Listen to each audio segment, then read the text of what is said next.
Dans la diversité, lutte contre le racisme et la pandémie du Covid-19 à travers l'autonomisation des femmes, tel est le thème retenu pour la célébration de la journée panafricaine de la femme édition 2020.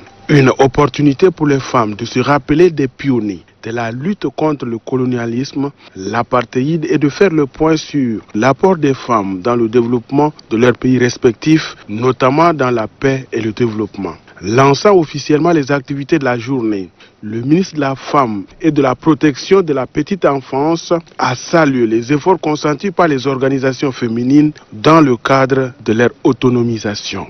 Le gouvernement de la République du Tchad, grâce à la volonté manifeste et l'engagement du maréchal du Tchad, Idriss Déby Itno, a déployé des moyens conséquents pour faire face à cette pandémie dont les résultats sont aujourd'hui tangibles.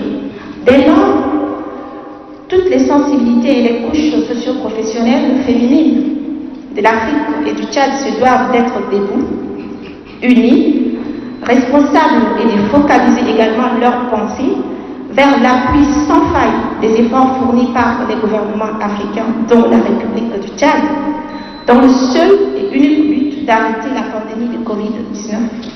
En commémorant la JICA, nous pensons également d'une part à la persistance des violences faites aux femmes africaines et aux Tchadiennes en particulier, qui entravent le développement et l'épanouissement des femmes. Après cette cérémonie protocolaire, s'en est suivi une conférence débat axée sur le thème de la journée. Avec les panélistes, l'assistance a échangé sur la question de l'autonomisation de la femme. Les conférencières ont dans leur intervention relevé entre autres l'absence d'un leadership féminin pour jeter la base de cette autonomisation, la non-application des textes juridiques internationaux pour les panélistes. Il faut une relecture des textes à tous les niveaux. Les conférencières estiment que le Tchad est à une phase ascendante en matière de la promotion de l'autonomisation de la femme. Et répondant aux questions sur la stratégie appropriée pour permettre l'accès des femmes rurales à la terre, le panel soutient qu'il faut compter sur la volonté politique.